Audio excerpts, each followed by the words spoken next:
Welcome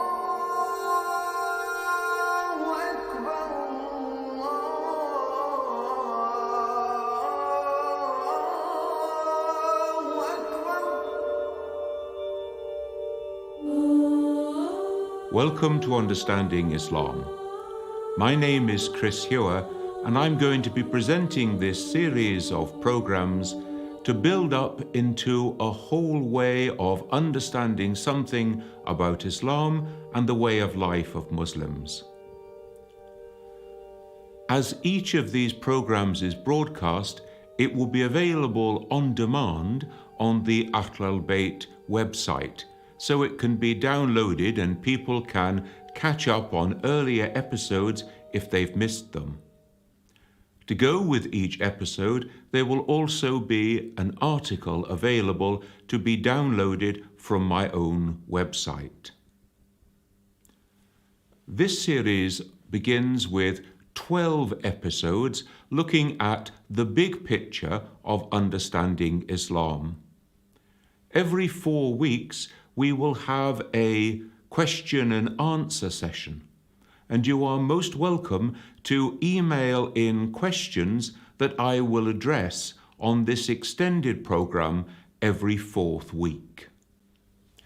Let's begin by a few words of introduction about the way in which I intend to build this program. First of all, I start from the principle that Islam is what Muslims say it is. Muslims themselves are the best people to understand their own religion, and so I will be trying to take you into a journey of understanding to see Islam through Muslim eyes. I am a Christian, as my name suggests, and so I am bound by certain ethical principles of my own faith and tradition. One of these is to say that we should do to other people what we would have them do to us. And so I hope to teach about Islam in a way that I would like other people to teach about my own Christian faith. I would be very annoyed if somebody was going to try to distort my faith and way of life in their teaching. And so I will try not to do that in these episodes. I also would hope that someone would seek to understand my way of life in its fullness so that they could get a proper picture and not a distorted picture. And that's what I will try to present here too. We could take 2 examples from the life of Moses. Moses gives us one of the great commandments: do not bear false witness against your neighbor. I take that to mean don't tell lies, don't tell half the truth, don't make up things if you're not sure. And so that will be one of my principles in this course. I also want to remember Moses standing before the burning bush when he is told by God, take off your shoes, because the ground on which you tread is holy.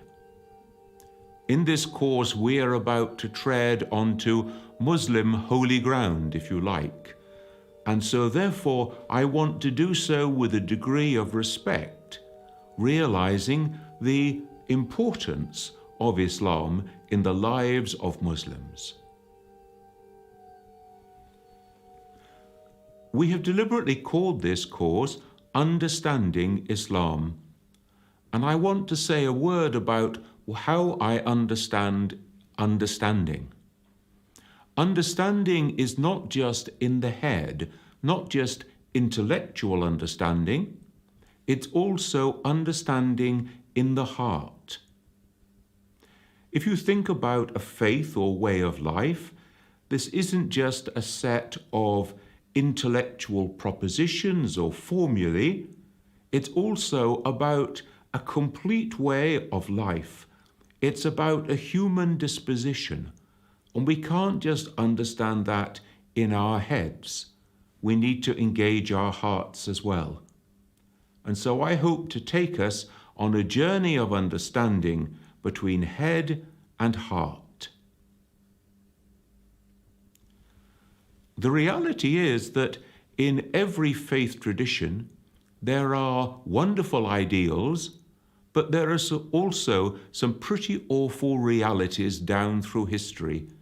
That applies to Islam, it applies also to Christianity and to any other great world faith.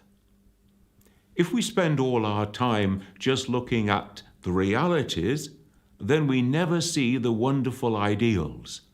It's a bit like a gardener. If you just go into the garden looking for weeds, you'll always find them. And you will be so obsessed with weeds that you will never see the beautiful plants. So we need to see ideals, and then we can understand how far short of the ideals those realities fall.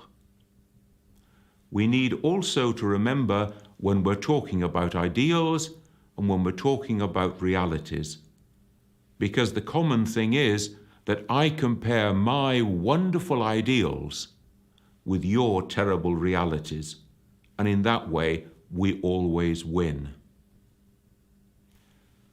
This course is about understanding, but it's not requiring everybody to agree with everything that I say. The Quran tells people, use your head, puzzle it out, think about it, ponder on these things. Does it make sense? And so agreement and understanding are different things.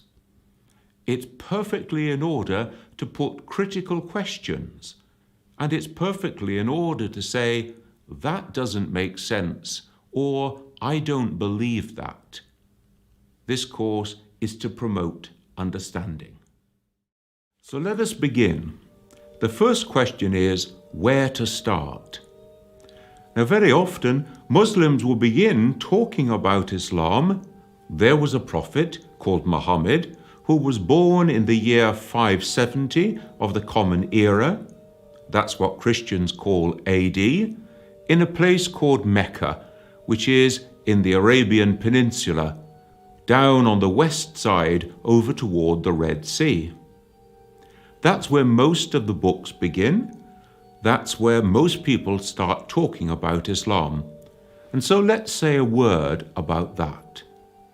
Muhammad, born in 570, and for the first 40 years of his life, grew up to manhood and was a merchant based in Mecca.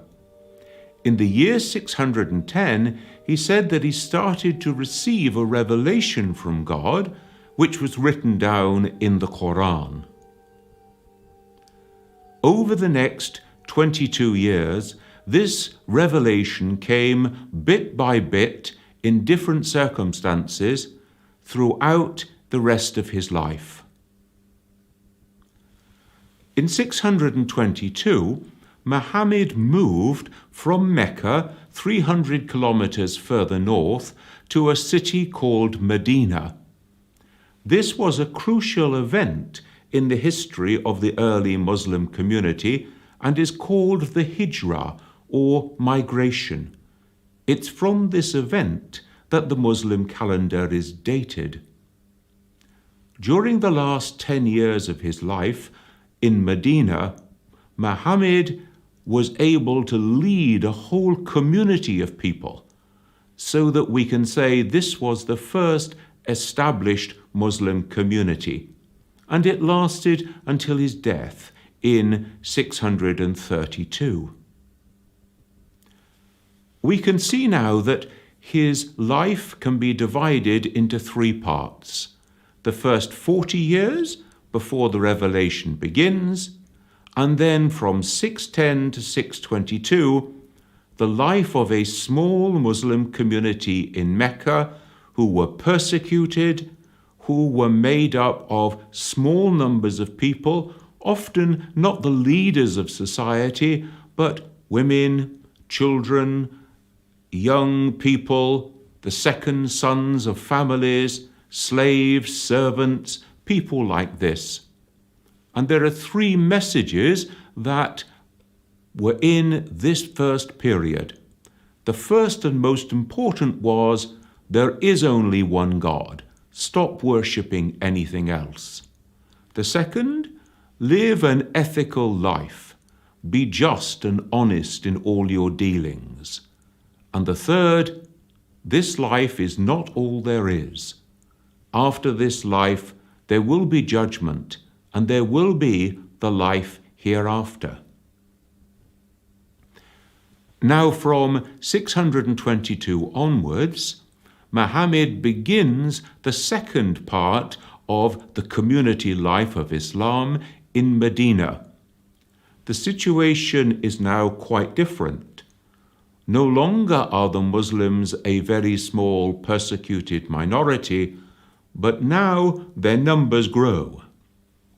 Muhammad becomes the leader of what we can call a city-state of Medina.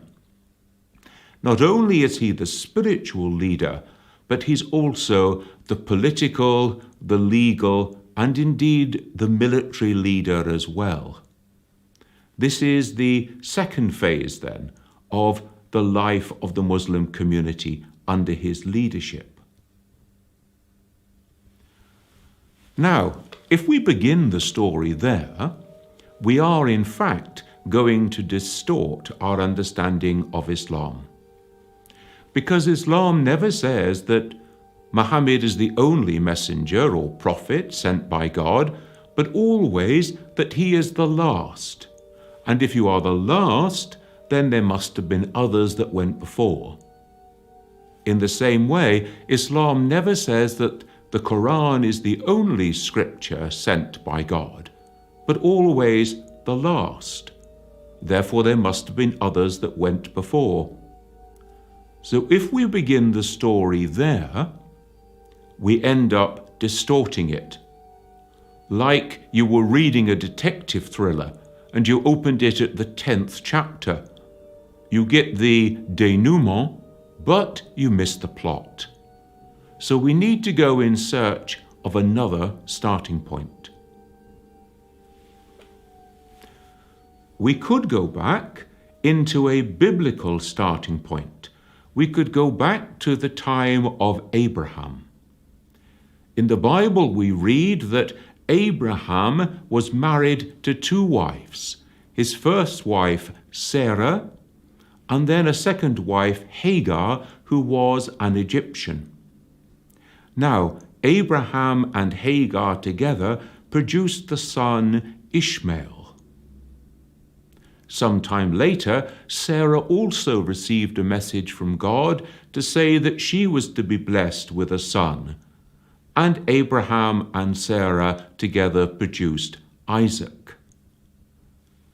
It is from Isaac that we get the descent of the Hebrew people, who feature strongly in the Bible, of whom, of course, is born Moses, and therefore we can speak of Judaism. Jesus was born a Jew, and therefore we can speak of Christianity separating from the Jewish tradition. And so Christianity and Judaism are necessarily linked. Often, though, we forget the third part of the family tree, because the Bible goes on to tell us that God sends Abraham a message to let the child and his mother go, that's Hagar and Ishmael, to let them go into the desert, and God will protect them, and God will raise up from them a mighty people. The Bible calls these people the Ishmaelites. We know them better today as the Arabs, the dwellers between the Red Sea and the great rivers of the Tigris and the Euphrates. Of these people is born Muhammad, and therefore we have the third in the family that are sometimes called the Abrahamic family of faiths, cousins in the faith of Abraham, or 3 faiths with a particular place for Abraham in their tradition. Now we can see that we have broadened out our starting point, because we have Muhammad, the last prophet sent by God, but earlier prophets, according to the Quran, included Abraham, Moses, Isaac, Ishmael, and Jesus. Muhammad received the last book, the Quran, but earlier books were sent to Jesus, Moses, and to Abraham. But there were many hundreds of other books. There were hundreds of thousands of other prophets. All that this starting point does is to tell us about one small group of the peoples of the earth, that is, the Semitic peoples of the Middle East. We need to go in search of an earlier starting point. If we go in search of a starting point, the only place that Muslims would begin that discussion is with God, because God is the only eternally existing being. In other words, God existed and there was nothing else. And that's the point where we have to begin our conversation. Now, as soon as you put a capital G on the word God, it means the one and only. You never see the word God with a capital G with an S on the end. It doesn't have a plural. The Arabic word Allah means the one and only God. It does not have a plural form. Now, it is an Arabic word meaning the one and only God. It's not a Muslim word.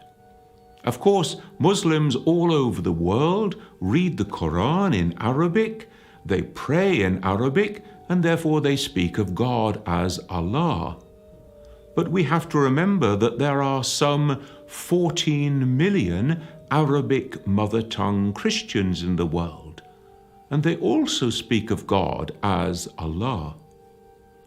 Also, we must remember that around 2 million Jews today are descended from those Sephardic Jews, the Jews that trace their origins back to Spain, who have lived for hundreds of years in the Arabic-speaking lands.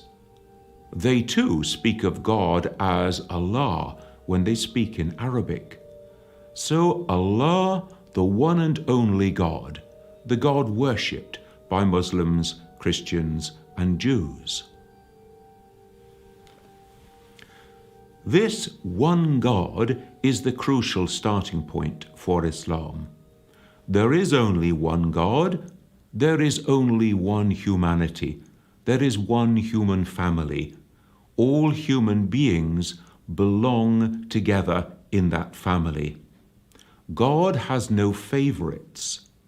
God guides every single human being to their common destiny, which is paradise. One God, one humanity, one destiny.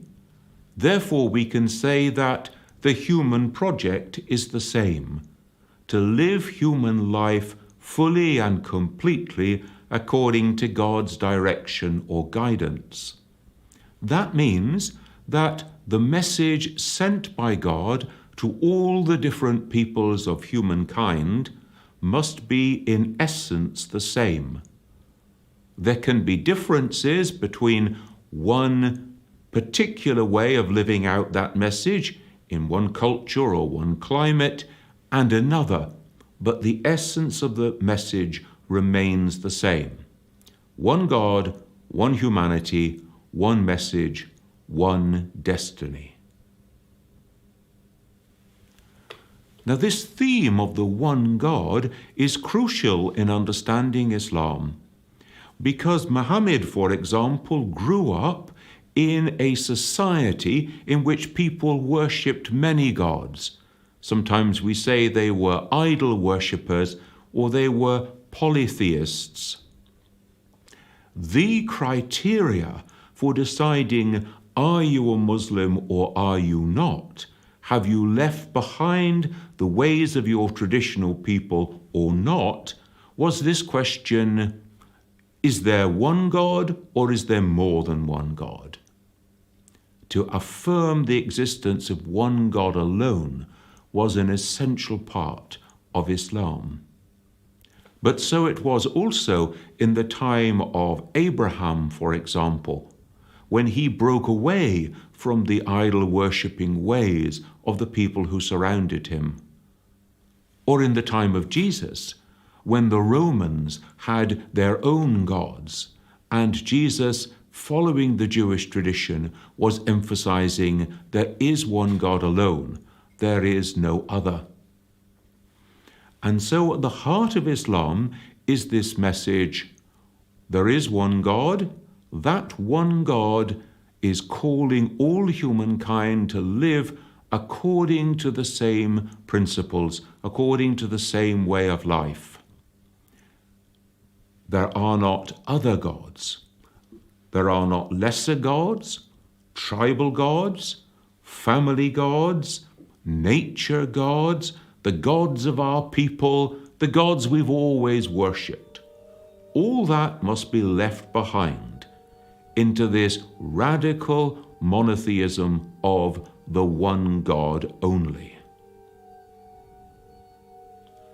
You're very welcome to send email questions which will be dealt with in the question and answer session in our extended program, which will come up in 4 weeks' time. Join me for the next episode when we will be asking the question, what is Islam?